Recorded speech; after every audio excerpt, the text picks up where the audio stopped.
É isso que nós queremos em nome de Jesus. Diga amém. Amém. Eu quero ministrar uma palavra para você hoje. É algo que Deus tem queimado no meu coração. Quantos aqui acompanharam as lives do pastor Mauro? Levanta a mão assim, só para me ver. Eu também acompanhei e eu fui muito marcado. Cada live que eu assistia, Deus ia falando comigo. E aí eu comecei a escrever algumas coisas, e eu quero ministrar para você um pouco daquilo que Deus tem falado comigo, e eu creio que vai falar com você também. Projeta para mim um texto da palavra que está lá em 1 Coríntios, capítulo 9, versículo 23. Olha o que o texto da palavra diz. Aqui é o apóstolo Paulo, e ele diz assim para mim e para você: tudo faço por causa do Evangelho, com o fim de me tornar cooperador com ele. Versículo 24. Ele continua dizendo: não sabeis vós que os que correm no estádio, todos, na verdade, correm, mas um só leva o prêmio? Correi de tal maneira que o alcanceis. Repete comigo, fala assim: correi. Diga mais forte: correi de tal maneira que o alcanceis. Aí ele continua: todo atleta em tudo se domina. Aqueles para alcançar uma coroa corruptível, nós, porém, a coroa incorruptível.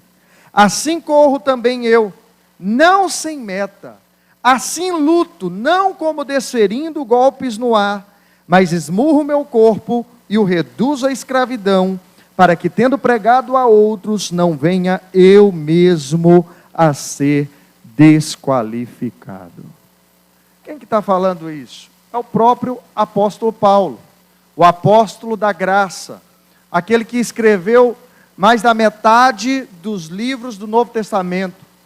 Ele então está falando para mim e para você: olha, eu, apóstolo Paulo, eu esmurro meu corpo, reduzo ele à escravidão, para que, tendo falado a outras pessoas, tendo pregado e ministrado a outras pessoas, eu mesmo não venha a ser desqualificado.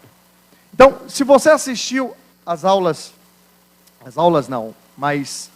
as lives, do pastor Mauro, e o pessoal acabou de sair do cursão, pastor Ingrid ministrou ontem no cursão, na imersão sobre salvação e sobre o reino, nós entendemos que para nós não é apenas a salvação. Nós entendemos que o inferno é algo resolvido para mim e para você, amém? Você não tem que ter preocupação com o inferno. Uma vez salvo, salvo para sempre. Não é verdade? Você pode falar isso comigo? Fala assim: uma vez salvo. Não, fala com convicção. Fala assim: uma vez salvo, salvo para sempre. Amém? Quantos são salvos aqui? Diga aleluia. Então nós somos salvos. Glória a Deus pela fé. Nós somos salvos mediante a fé. E a Bíblia diz que isso não vem de nós. É o quê? Presente. Deus te deu um presente. Foi a sua salvação. Diga aleluia. Isso é muito importante. Então Paulo, agora ele está falando dentro do ponto de vista de alguém salvo. Ele diz: olha, eu agora quero me tornar um cooperador do Evangelho. Por isso, eu tudo faço por causa do Evangelho. Por isso eu esmurro meu corpo e reduzo a escravidão. Por isso eu não ando sem meta, eu tenho um objetivo. Tudo que eu faço com um propósito. Porque eu não quero desferir golpes no ar. Eu não quero fazer as coisas por fazer. Eu quero fazer dentro de um propósito. Então ele usa uma ilustração que ela é muito interessante. Ele fala: porque o atleta... Quantos aqui são atletas? Quem que é atleta aqui? Tem algum atleta aqui? Levanta a mão de verdade. Deixa eu ver sua barriga aí. Atleta, levanta a mão. Quem é atleta? E diminuiu, viu? Você viu que a mão diminuiu quando eu falei da barriga? Então preste atenção. O atleta, Paulo está dizendo, o atleta em tudo se domina.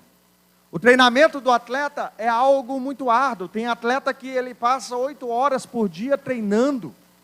Ele treina muito, alguns chegam à exaustão de tanto treinamento. E Paulo está falando, o atleta, esse trabalho todo, esse treinamento todo por uma coroa que é corruptível, por um pedaço de medalha, que ele vai receber, depois vai colocar na estante, e é isso.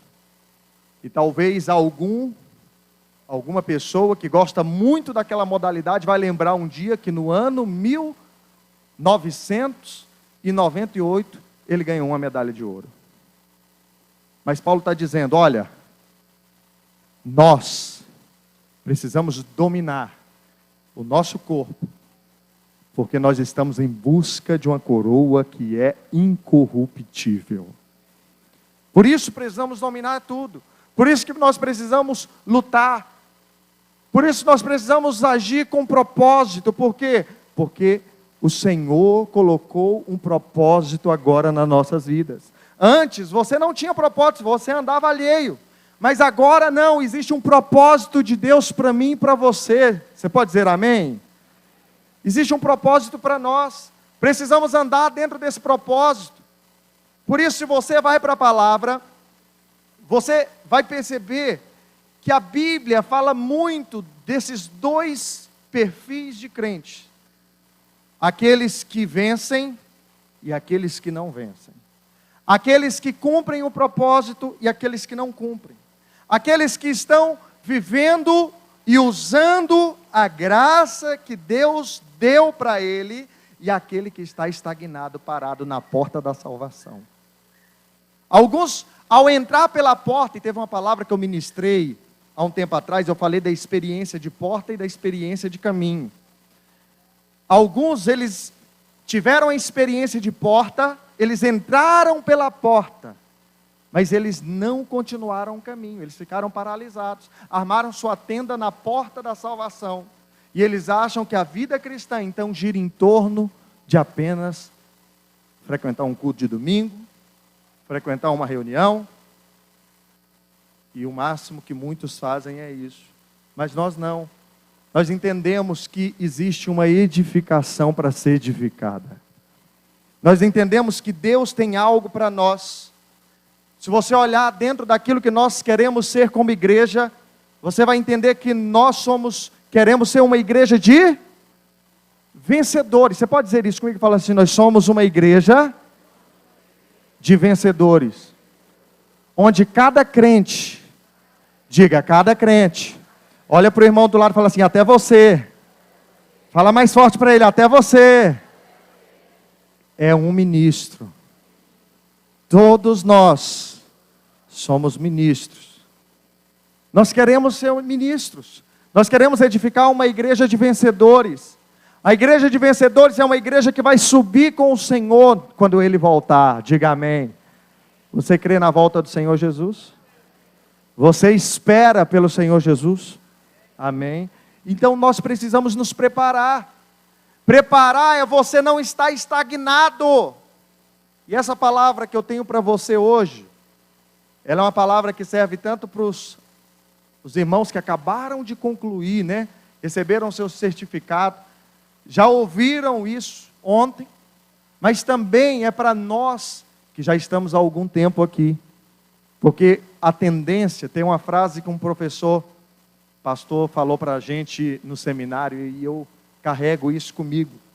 Ele disse assim, tudo que está em movimento tende a parar. Eu guardei aquilo para mim. Eu falei, tudo que está em movimento tende a parar. Então, você pode começar muito bem a sua vida cristã. Você pode começar muito bem a sua vida cristã e você está lá muito empolgado. E eu lembro quantos irmãos, às vezes, vão para os encontros e às vezes eles são contagiados pelo amor de Deus. Deus enche os seus corações e de repente, com o passar do tempo, eles vão esfriando, eles vão estacionando, eles vão parando, e isso é um problema. Eles começam a amarrar tendas em lugares que não deveriam amarrar. Eles começam a edificar coisas que eles não deveriam edificar. Porque Deus nos chamou para edificar uma obra. E deixa eu te dizer uma coisa. Quando você escolhe uma igreja, você está escolhendo um modelo de edificação. Sabia disso? Isso é importante você saber. Se você vai para uma igreja, você está falando, eu quero edificar como eles edificam. Eu quero edificar a vida cristã do jeito que essa igreja edifica. Você está confiando que aquilo é a maneira como você também, o seu coração, ele está alinhado a um testificar do Espírito. Então, quando você participa, você não está ali para ser um telespectador de tudo que está acontecendo. Não, você está ali para ser um edificador, junto com aqueles irmãos. Quem está entendendo? Isso é importante. Agora, lá em Mateus capítulo 7, versículo 24, a palavra de Deus diz assim, olha só o texto. Todo aquele, pois, que ouve estas minhas palavras e as pratica, será comparado a um homem prudente, que edificou a sua casa sobre a rocha.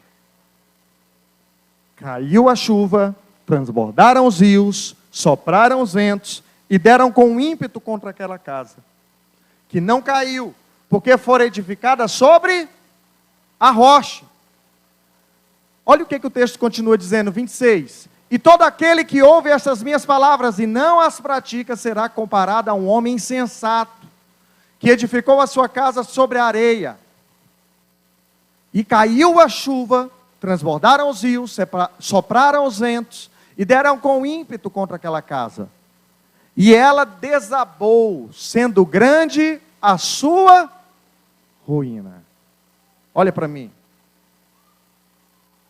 Quando você ouve falar, né, e você vai ver muitas coisas aí na internet, muitos pastores falando o seguinte, que nós precisamos ser vencedores.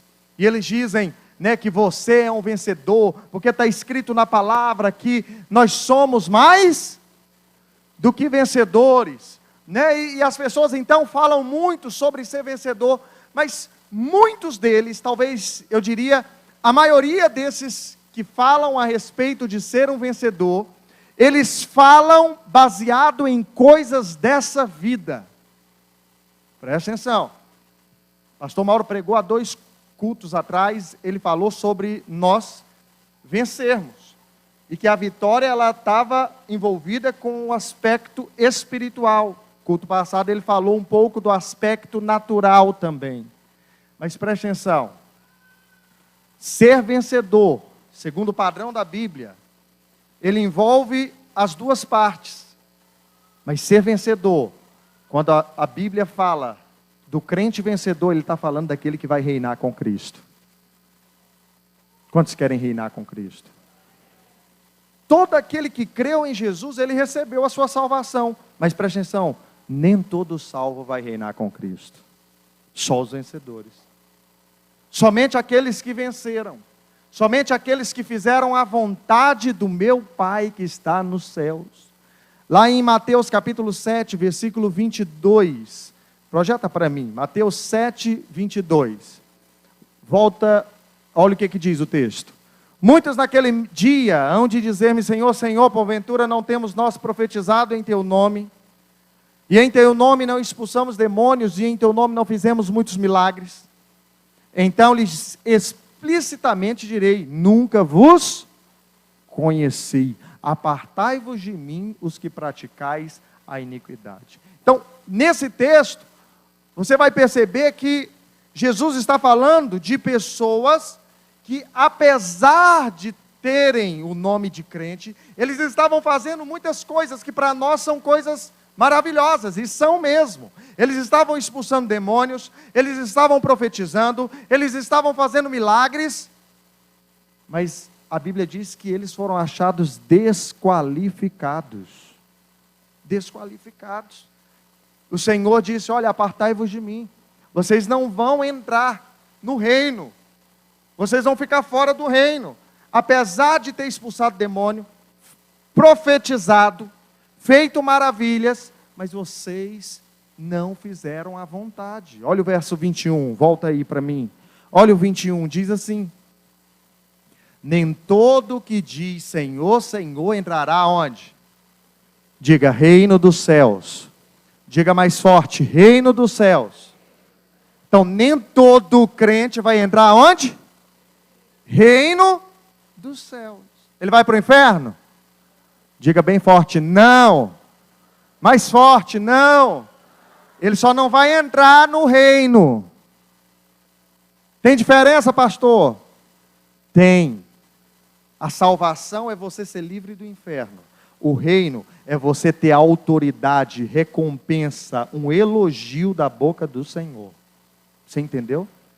Então, dentro de uma casa existem filhos que são bons e filhos que são danados, né? Custosos. O pai ama os dois? Sim ou não?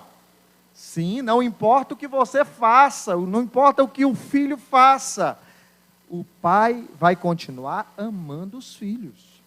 Vai continuar amando os filhos. O pai quer o melhor para os filhos. O pai, ele quer pegar os filhos no colo, quer direcionar os filhos, às vezes disciplina, porque quer o melhor para os filhos. É assim com o pai terrestre. Mas com Deus é muito melhor, porque Deus é bom. Deus é bom. Então não importa que tipo de filho você seja, eu quero te dizer, Deus te ama.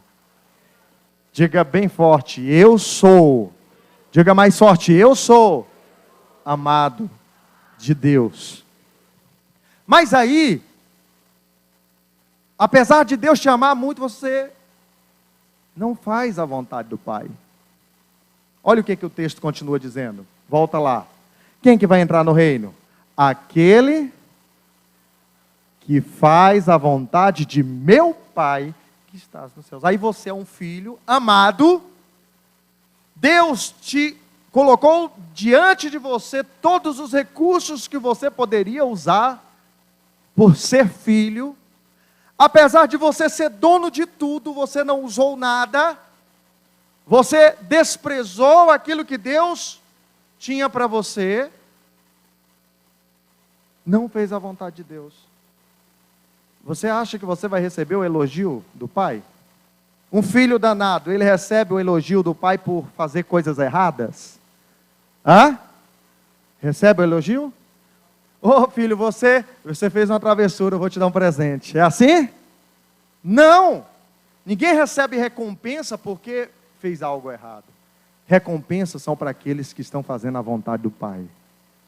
O elogio são para aqueles que estão fazendo a vontade do Pai. Isso é muito importante. Você sabe por quê? Porque existem muitos ensinamentos por aí. As pessoas, elas pegam essas duas coisas, a salvação e o reino, elas colocam dentro de um liquidificador, bate tudo e sai colocando na boca dos crentes. E aí chega um monte de gente confusa. Mas pastor, como que é isso, pastor? Uma vez salvo, salvo para sempre? Não, pastor, não tem como, porque a Bíblia fala, Senhor, que não vai entrar no reino. Mas é reino, irmão, não é salvação. E eles então misturam o reino, eles misturam salvação, eles não sabem o que é um, eles não sabem o que é o outro.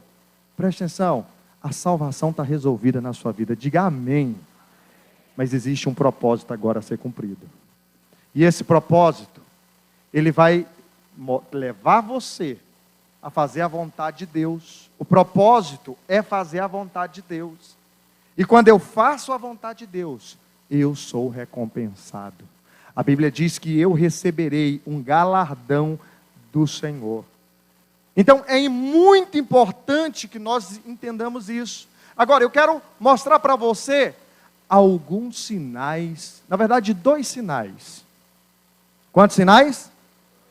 2 sinais de alguém que vai reinar com o Senhor. Quem quer reinar com o Senhor aí?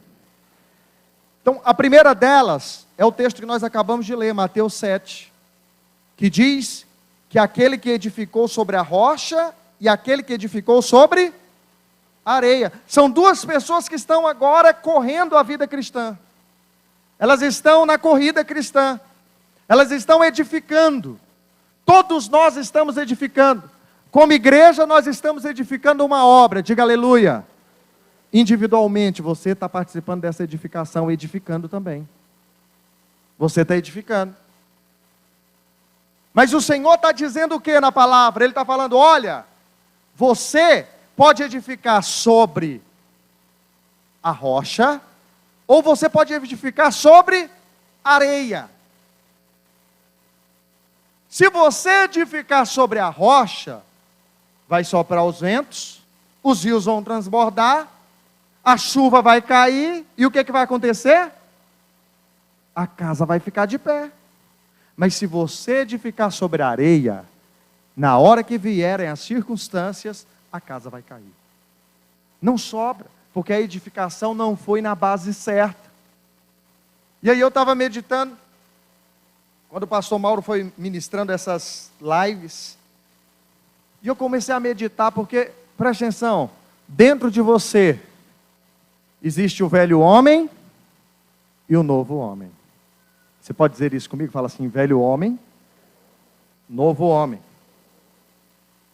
O velho homem, ele tende às coisas carnais. O velho homem, ele tende a fazer a vontade própria. O velho homem tende às concupiscências da carne. Mas o novo homem, ele está zerinho. É um lote vazio dentro de você. Deus, Ele restaurou, Ele regenerou o seu espírito para ser agora edificado. Tem que ser edificado algo no seu coração. Para que essa edificação que vai ser formada dentro de você, precisa externar para fora. Precisa gerar frutos. Então, uma vez que eu vou construindo agora essa nova vida com esse novo homem que Deus agora criou dentro de mim, que Deus então regenerou dentro de mim, então eu passo a viver a vontade de Deus. Você consegue compreender? Isso é muito importante nós entendermos. Por quê? Porque quando você começa a edificar tudo que você faz com base no velho homem, nas vontades próprias, naquilo que lhe convém. Você faz simplesmente porque é o seu jeito, é o seu pensamento, é a sua vontade, é a sua decisão. Você está edificando o velho homem. Mas quando você fala, Senhor, eu quero edificar segundo a tua vontade. Eu abro mão da minha vontade. Eu abro mão daquilo que eu gostaria que fosse, dos meus pensamentos.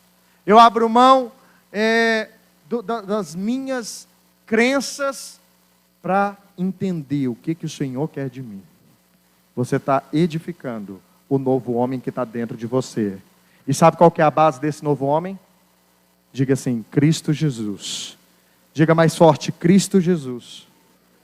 Então, edificar numa base que é fraca, vai levar você a ter resultados fracos, destruídos, que não subsiste a nada. Muitos casam, mas casam numa base fraca. Ele casou com a irmãzinha ou com o irmãozinho porque era bonita. Isso é uma base fraca.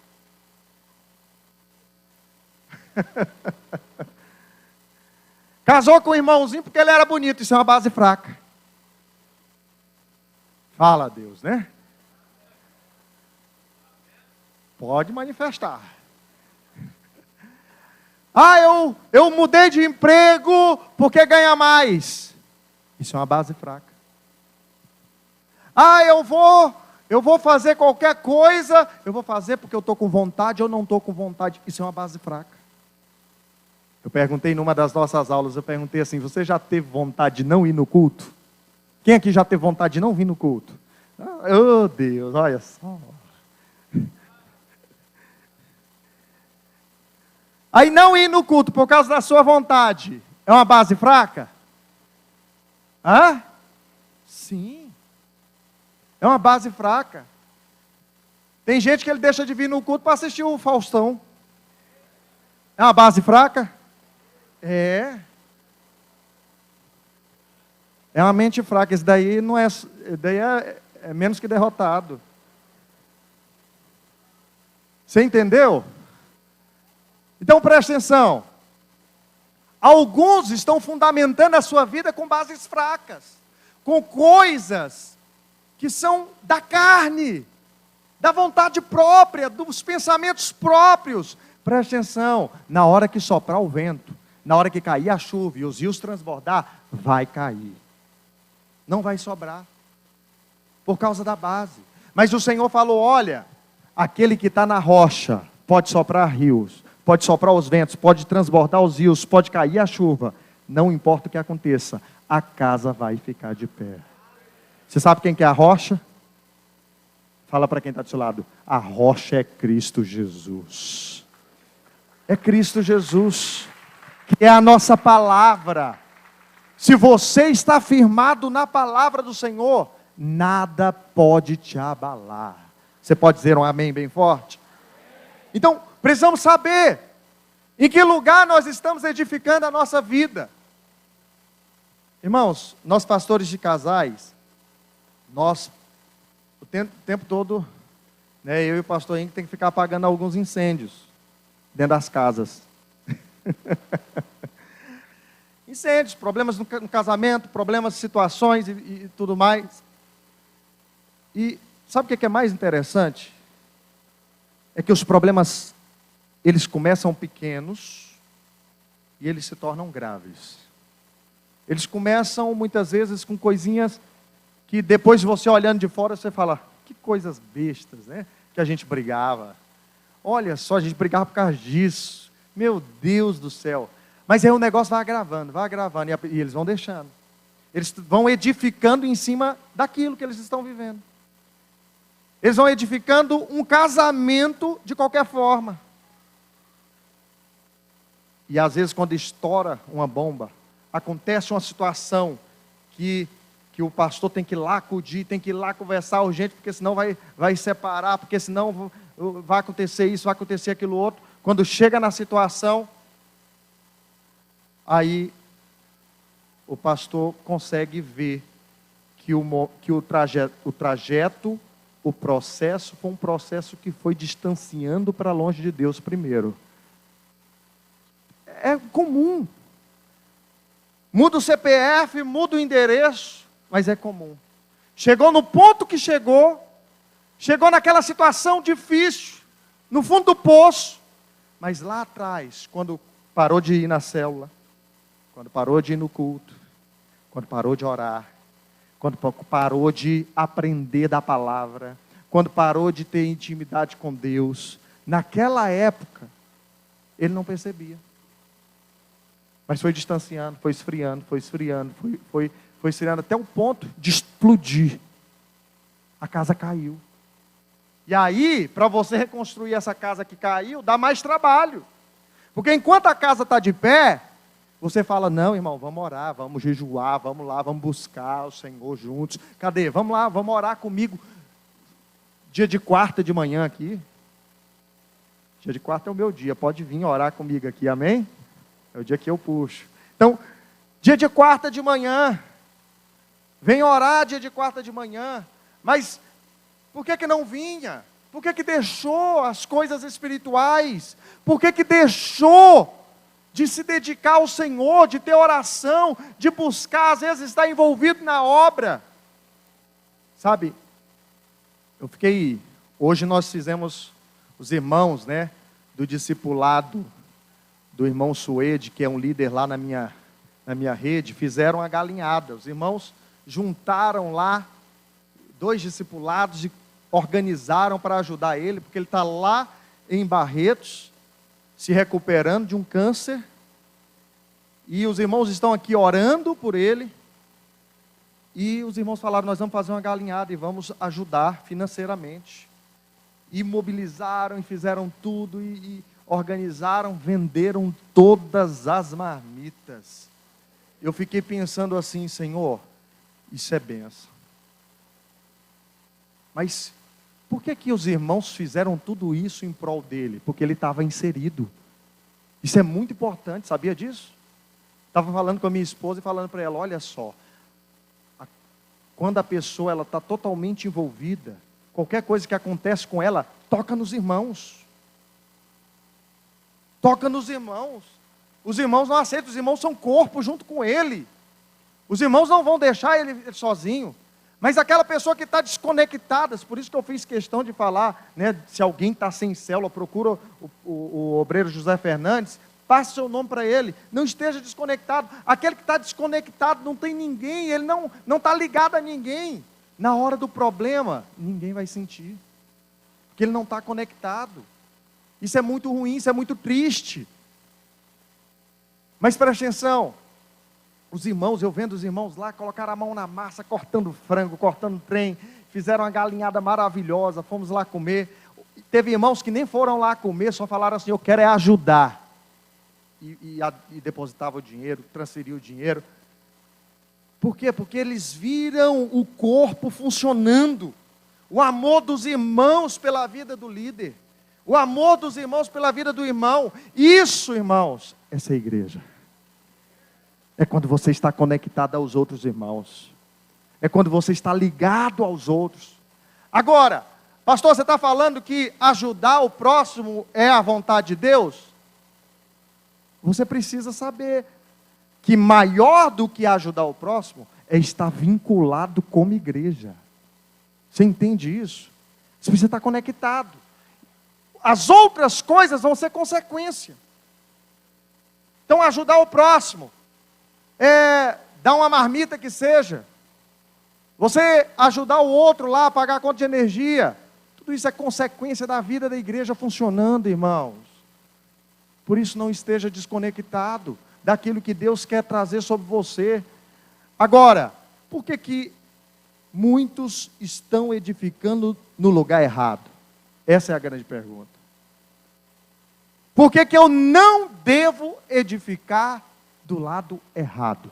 Eu vou usar como ilustração um texto que está lá em Números, no capítulo 32, versículo 26. Acompanhe comigo. O texto diz assim: nossas crianças, nossas mulheres, nossos rebanhos e todos os animais, ou seja, os nossos recursos financeiros, a nossa prosperidade, estarão aonde?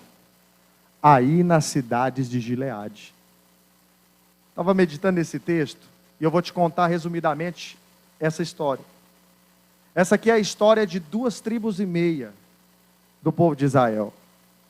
A tribo de Ruben, a meia tribo de Manassés e a tribo de Gade. Essas 2,5 tribos, elas chegaram diante da promessa de Deus. Depois de 40 anos no deserto, escuta, 40 anos andando em círculo no deserto, eles chegaram novamente diante da promessa de Deus. Eles estão agora diante da promessa de Deus. E a Bíblia diz que essas 2,5 tribos falaram o seguinte: olha, nós vamos armar nossa tenda aqui. Nós não queremos atravessar o rio e entrar na terra. Nós vamos ficar aqui. Você sabe, tem gente que ele é do povo de Deus, mas ele falou, não. Para mim, só ir na igreja basta. Só ir no culto basta. Não vou me envolver muito não. Uma vez um irmão falou isso para mim. Ah, pastor, eu tenho tanto medo de saber o propósito de Deus para mim. É mesmo, irmão? Mas por quê? Vai que o propósito de Deus para mim é eu ir lá para a África. Falou de jeito. Eu falei, irmãos, então se o propósito de Deus para você for ir para a África, lá vai ser melhor do que aqui. Você entende? Se o propósito de Deus para você foi ir lá para a Índia, então lá vai ser melhor do que aqui para você. O problema é que muitos, eles ficam conjecturando, porque na cabeça dele, Deus é um Deus mau, vai mandar lá para a África, cavar o chão para beber água. Deus vai mandar lá para um lugar que eu não sei nem onde é, lá para os confins da terra. Não, Deus tem planos bons para você. Não importa aonde você vá, eu quero te dizer, Deus é bondoso e a bondade de Deus vai te seguir. Você crê nisso? Então, não existe lugar melhor do que estar no propósito do Senhor. Por isso, diferente dessa tribo, dessas 2 tribos aqui, você precisa parar de pensar em estabelecer a sua vida em lugares que Deus não mandou estabelecer. Porque isso é prepotência. É você achar que você sabe mais do que Deus. Pessoas que falam assim, não. Uma vez eu vi isso, um cara falando, me deu tanto nojo. Ele falou assim, olha, eu vou fazer minhas coisas, só quero que Deus não me atrapalhe. Olha o que o infeliz falou. Eu vou fazendo minhas coisas, a única coisa que eu peço é que Deus não me atrapalhe. Então, esse é o pensamento do ímpio. Não pode ser o seu. O seu é o seguinte, tem gente colocando, ele pega o volante, fala para Deus, senta aí no carona, que eu vou andar e o Senhor vai me abençoar. Tem crente que ele vive uma vida cristã assim. Por onde eu for, Deus vai me abençoar. Glória a Deus. Deus é tão fiel que realmente Ele te abençoa, amém? Só que isso não é propósito de Deus. Propósito de Deus, sabe o que é? Senhor, pega o volante do carro e me leva para onde o Senhor quer me levar. Isso é propósito de Deus. Alguns só querem o seguinte, Senhor, abençoa onde eu tocar. Não, infeliz, não é para tu tocar nisso aí. Entendeu? Deus não quer que você toque aí. Deus não quer que você vá lá para o vale da sombra da morte. Deus não quer. Davi, no Salmo 23, o que ele falou? O Senhor é meu pastor e nada me faltará. Você sabe o texto? O Senhor é meu pastor e nada vai me faltar. Então, aí ele continua, projeta para nós. Ele continua no versículo 5. Olha o que ele fala. 23, 5. Preste atenção. Prepara, versículo 2. Ele diz, Ele me faz repousar em pastos verdejantes. O Senhor me leva para junto das águas de descanso. Ele me refrigera a minha alma. O Senhor me guia pelas veredas da justiça por amor do seu nome. Tudo isso o Senhor faz por mim. Aí ele fala no 4. Mas ainda que eu vá por conta própria, lá para o vale da sombra da morte, eu não temerei mal nenhum, porque o quê? Tu estás comigo, o teu bordão e o teu cajado me consola. Mas calma aí, isso é verdade. Ainda que você vá por algum momento de desvaneio, um momento de loucura, você vá lá para o vale da sombra da morte, eu quero te dizer, não é da vontade de Deus que você vá para o vale da sombra da morte. Enquanto o Senhor te guiar, Ele não vai te levar para o vale da sombra da morte. Você entende isso? Davi está falando na perspectiva de que ele foi por conta própria. Quando nós cometemos erros, mas eu quero te dizer, guie a sua vida por aquilo que o Senhor está falando para você. Seja direcionado pelo Senhor. Faça as coisas baseado no Senhor. É o Senhor que vai direcionar você. Por isso, aprenda e entenda que o Senhor sabe mais a seu respeito do que você mesmo. O Senhor quer o melhor para você mais do que você mesmo. E Ele sabe de todas as coisas. Por isso, não edificar fora da vontade de Deus, edificar fora do lugar errado. Tudo isso é você falar que sabe mais do que Deus. Não ande por esse caminho. Segunda coisa que eu falei foi o seguinte: edificar do lado errado é você decidir sempre pela carne. Quando você edifica na base errada, você está edificando pela carne. Números 32, versículo 1. A palavra de Deus diz assim: nossas crianças, os filhos de Ruben e os filhos de Gade, tinham gado em muitíssima quantidade. O que o texto continua dizendo? Olha só.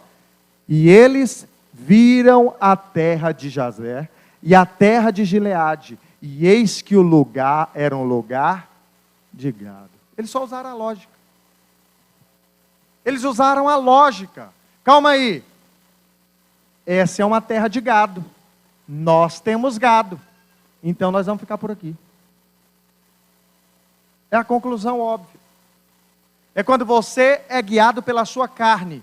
É quando você é guiado por aquilo que você quer e aquilo que você deseja. Mas eu quero te dizer uma coisa. Nem sempre aquilo que você está vendo é o melhor para você. Gênesis capítulo 3, lá no verso 4, olha o que a palavra diz. Gênesis 3, 4, é um momento também parecido com esse. É um momento de alguém que está tomando decisões baseado em quê? Naquilo que está vendo. Então, a serpente disse para quem? Para a mulher, é certo que você não vai morrer. Versículo 5. Porque Deus sabe que no dia em que dele comerdes, vos abrirão os olhos. Versículo 6, vai lá para o 6. Olha o que aconteceu com a mulher. Depois da conversa, a Bíblia diz que a mulher, ela fez o quê? Ela viu, diga bem forte, viu. Tem gente casando porque viu. Amor platônico, pastor. Oh, meu irmão, cuidado. Não case por causa da aparência. Não case, tem gente que casa por causa do cheiro, ele se apaixona pelo cheiro. Alguém aqui já se apaixonou pelo cheiro? Eu me apaixonei pelo cheiro da minha esposa, lá quando ela ainda era adolescente. Ela usava um perfume, e não existe mais o perfume hoje, tu acredita? O Boticário parou de fabricar o perfume. Aí ela usava um perfume, eu acho que já era para mim que ela usava o perfume, né? Aí ela passava, eu sentia o cheiro, eu falei, ela está por aqui, ela está na vigília. Uma das coisas que me chamou a atenção dela também foi o cheiro, mas presta atenção, se for só o cheiro, sua casa vai afundar. Se for só a aparência, vai afundar. A Bíblia diz que vendo a mulher, o que ela viu? Que a árvore era o quê? Boa para comer, o fruto bonito para comer. Ela olhou e falou, isso daqui é bom para comer. Agradável aos olhos, e a árvore desejável para dar entendimento. O que ela fez? Pegou, comeu e deu para o marido. Pegou, comeu e ainda deu para o marido. Presta atenção.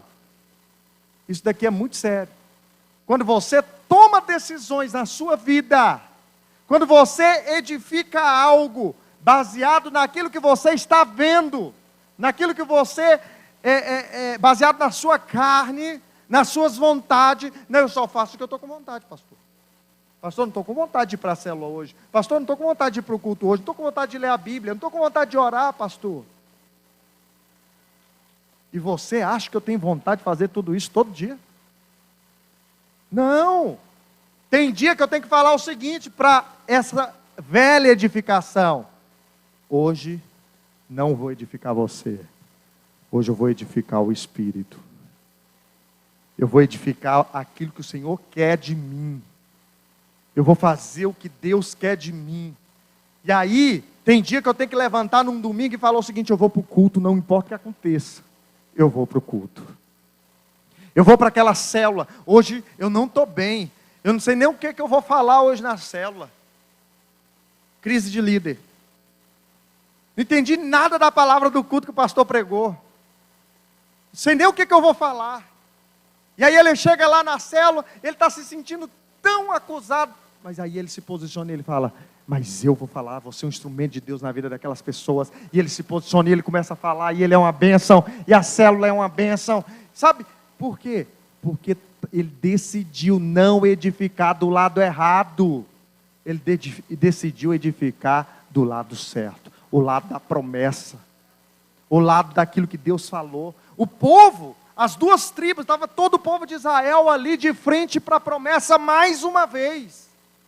Mais uma vez. Olha o Números 32, 6. O que a palavra de Deus diz? É interessante porque, olha esse texto.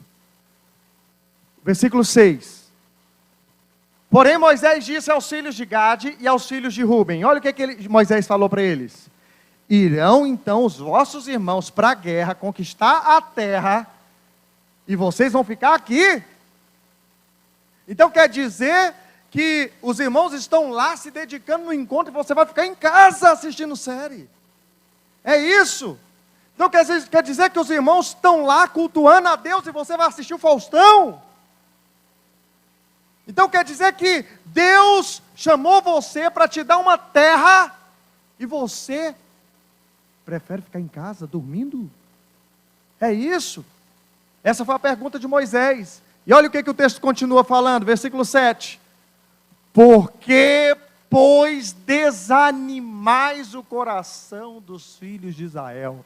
Irmãos, preste atenção, olha para mim.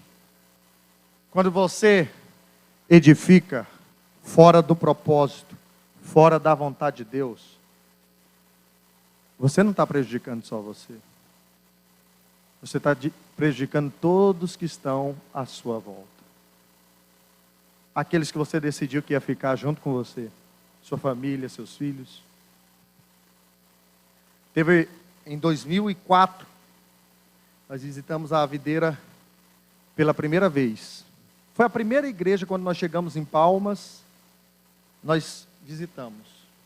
E no dia que nós visitamos a videira, não era aqui ainda, era um prédio alugado que tinha ali na antiga Sanremo, do lado da antiga Sanremo. E nós entramos, a família entrou, nós éramos de uma outra denominação. E nós entramos e de repente o culto foi tão abençoado. Naquele dia no culto, estava entrando um monte de pessoa que tinha acabado de chegar no encontro, e a gente sempre fazia isso, o pessoal ia no encontro, hoje a igreja ficou grande, né, e não dá para fazer mais isso, não vai fazer uma bagunça aqui no culto, né? Mas antes o pessoal já vinha do encontro direto para o culto. E aí um segurava assim no ombro do outro, e saía todo mundo correndo assim, ó, em trenzinho, né? E entrava no prédio, e corria, e o louvor tocando, e o povo se alegrando. Depois tinha os testemunhos daqueles que acabaram de ir no encontro. Aquilo era maravilhoso, e eu lembro que eu fui nesse dia. Eu lembro de muitos irmãos que estavam lá, entrando no encontro pela primeira vez. E aí, eu cheguei naquele culto pela primeira vez também, e eu fui muito impactado com o culto. E eu lembro até hoje da pergunta que meu pai e minha mãe fizeram no carro. Nós vamos visitar outra igreja? Eu falei, não. E eu não quero visitar outra igreja. Eu achei a minha igreja. Naquele dia eu falei para eles. E naquele dia nós amarramos a nossa tenda aqui. Eu, meus pais. Eu era só um adolescente de 17 anos. Mas naquele dia nós decidimos que nós íamos fazer parte dessa edificação. Nós falamos, tem algo de diferente aqui. Tem algo que eu nunca experimentei em outro lugar. Tem algo que Deus falou comigo. Deus, eu não sei explicar, eu não sei dizer isso para ninguém, não sei como falar, mas teve algo e eu quero ficar aqui.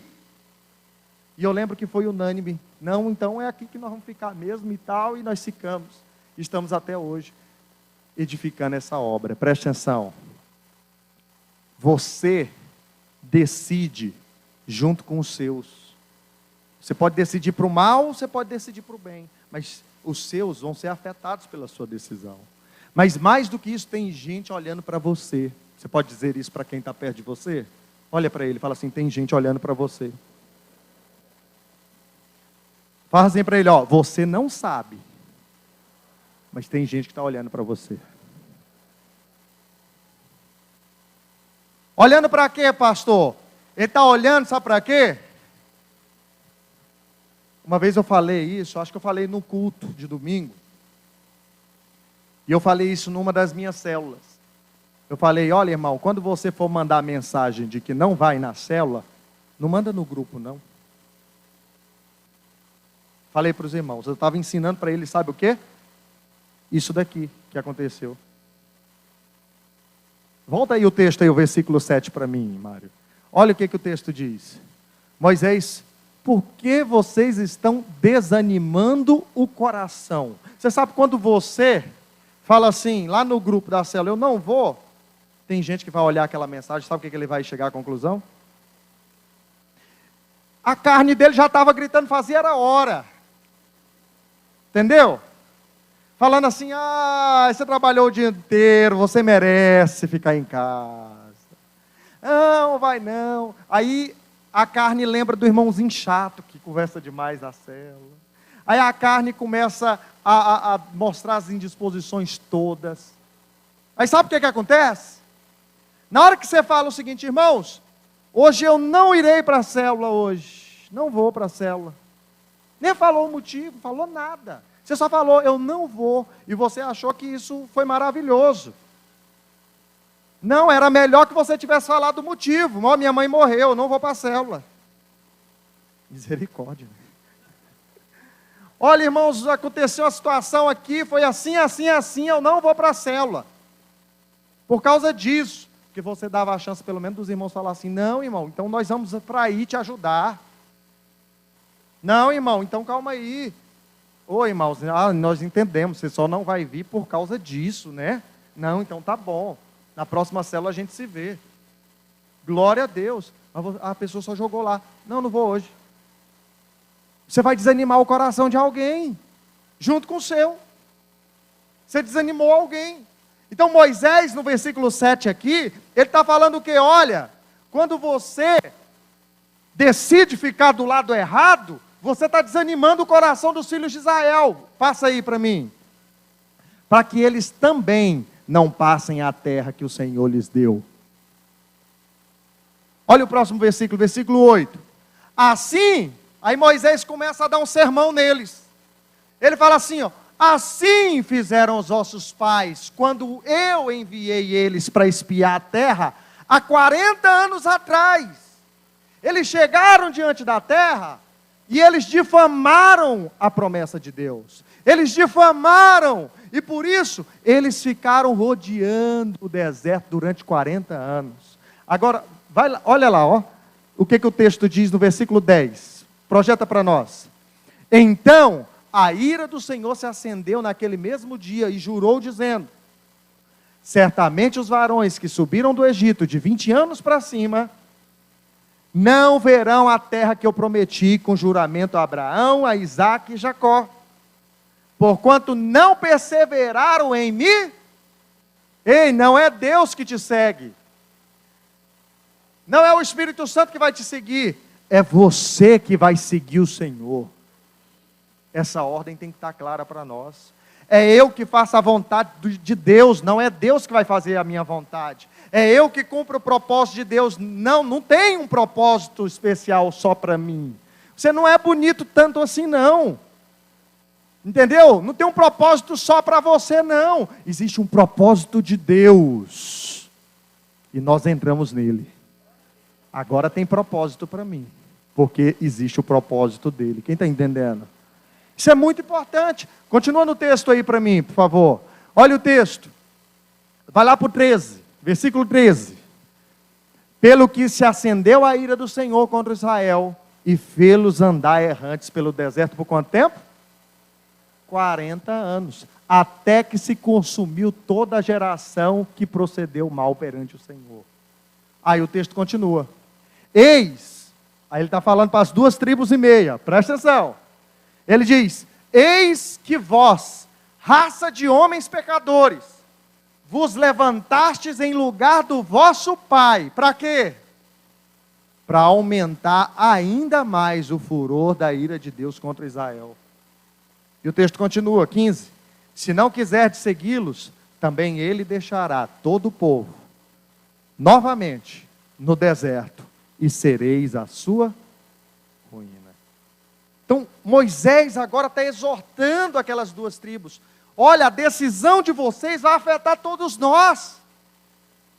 A decisão que vocês estão tomando, uma decisão errada, vai afetar todos nós. Nós seremos afetados por causa disso que vocês estão fazendo. Nós podíamos ter conquistado, mas agora vocês vão ficar para trás e vocês vão desanimar o restante do povo. Cuidado. Olha para mim, cuidado, porque você, ao edificar fora do propósito, você está contagiando outras pessoas. Por isso nós temos que contagiar no propósito, no terreno certo. Além disso, além de desencorajar aqueles que edificam fora do propósito, eles estão edificando no terreno do inimigo. Você pode repetir isso comigo? Fala assim, quem edifica fora do propósito, quem edifica fora da base, ele está edificando no território do inimigo. Então, olha o texto de 1 Crônicas, capítulo 5, versículo 26. O texto diz assim, 1 Crônicas 5, 26. Pelo que o Deus de Israel suscitou o espírito de Pu, rei da Síria, e o espírito de Tiglat-Pileser, rei da Síria, que os levou cativos, a saber quem? Os Rubenitas, os Gaditas e a meia tribo de Manassés. E os trouxe para Alabô e Ara e para o rio Gozã, onde permanecem até ao dia de hoje. Tem coisas na nossa vida que nós precisamos tomar muito cuidado, porque suas decisões carnais, elas podem afetar você por muitos anos.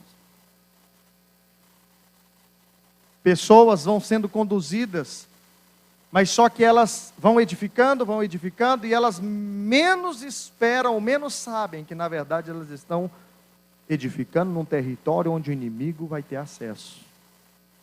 Elas estão edificando a sua vida na carne, que o inimigo vai ter acesso. Elas estão construindo algo que o inimigo vai ter acesso. Eu quero dizer para você, quando nós edificamos no Senhor, dentro do seu propósito, o inimigo nem pode te tocar. Você pode dizer um amém mais forte? Olha para o irmão do seu lado e fala assim: quando você edifica no propósito do Senhor, o inimigo não pode te tocar. Segunda coisa, olha para mim. A primeira coisa, que é um sinal de um vencedor, é que ele edifica no lugar certo. O vencedor é aquele que edifica no lugar certo. Mas a segunda coisa, é que o vencedor ele edifica com os materiais certos. Você precisa aprender a edificar no lugar certo. Dentro da vontade de Deus, dentro do propósito de Deus. Mas mais do que isso, precisa fazer com os materiais corretos. Tem um texto da palavra que eu gosto muito dele, está lá em 1 Coríntios 3,10. Que o texto diz assim: segundo a graça que me foi dada, lancei o fundamento. Fundamento é o quê? A base, o alicerce, a rocha. Foi lançada, a rocha está aí para você edificar. A base foi colocada para você edificar. Aí ele continua: eu lancei o fundamento como um prudente construtor, mas outro edifica sobre ele. Porém, cada um veja como edifica. Cada um veja como edifica. Você está dentro de uma edificação, mas você pode edificar aqui dentro dessa edificação. Você pode edificar. Nós estamos edificando juntos. Queremos edificar uma igreja de vencedores. Queremos edificar uma igreja de pessoas que vão reinar com o Senhor. Diga aleluia. Isso é muito importante. Mas aí o texto ele continua dizendo: olha, cada um veja como edifica, porque ninguém pode lançar outro fundamento do qual já foi posto, o qual é Jesus Cristo. Aí ele continua no 12: contudo, se o que alguém edifica sobre o fundamento é o quê? Ouro, prata e pedras preciosas, madeira, feno e palha, manifesta se tornará a obra de cada um, pois o dia da vinda do Senhor a demonstrará, porque está sendo revelada pelo fogo, e qual seja a obra de cada um, o próprio fogo aprovará. Aí o que ele diz? Se permanecer a obra de alguém que sobre o fundamento edificou, esse vai receber o quê? Galardão, reino, elogio, coroa. Entende? Você vai receber galardão. Você vai receber recompensa de Deus. Você vai poder reinar com o Senhor. Diga amém. Se a obra permanecer. Mas e se a obra não permanecer? Se a obra se queimar, sofrerá ele dano, mas o mesmo será salvo, todavia como que através do fogo.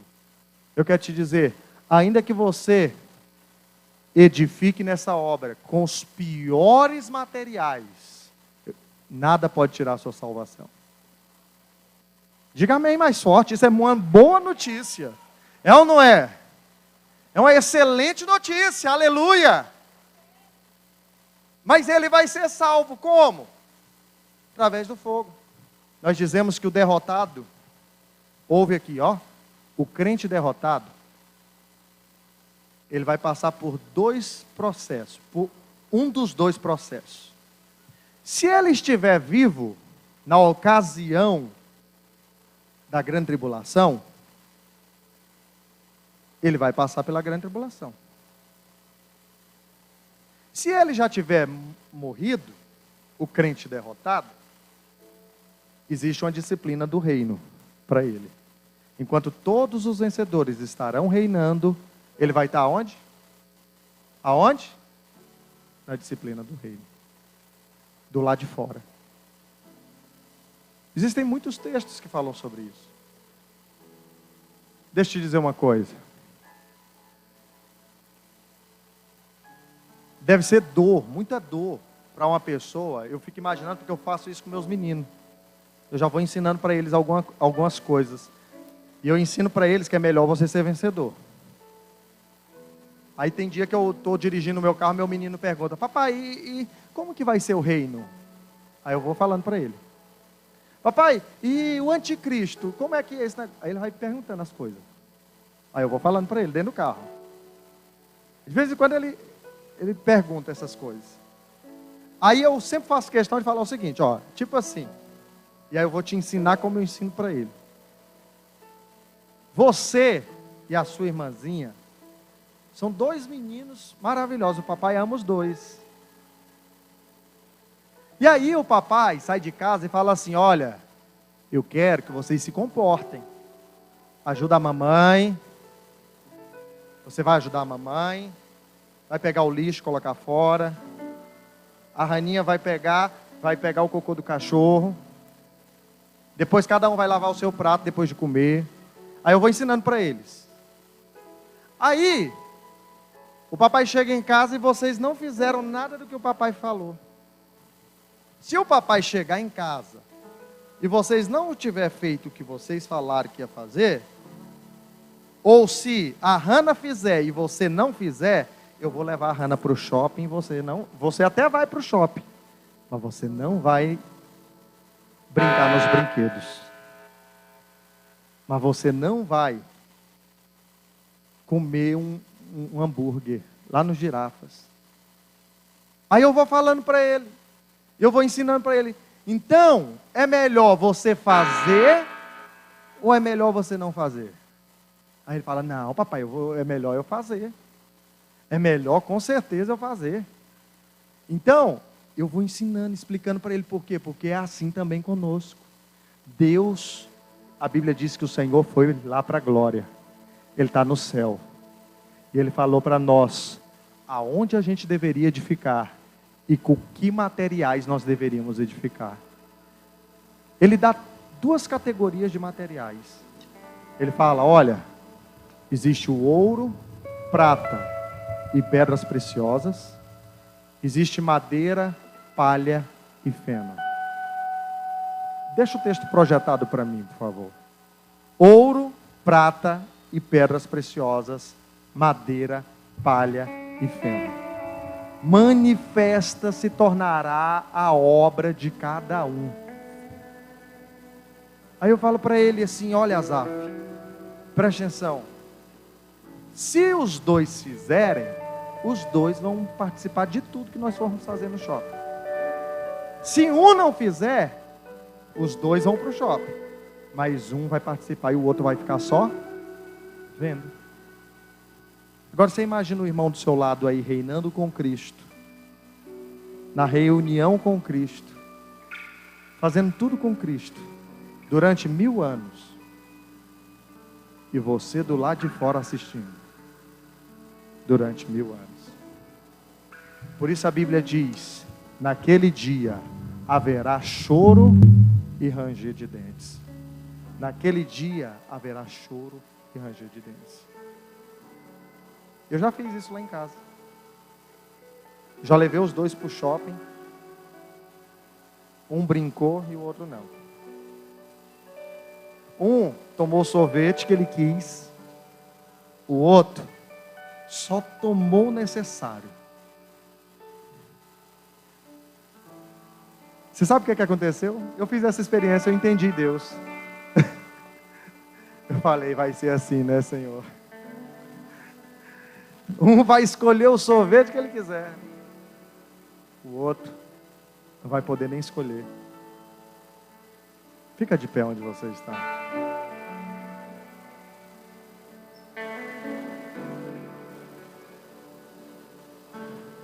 Deus falou aonde eu deveria edificar.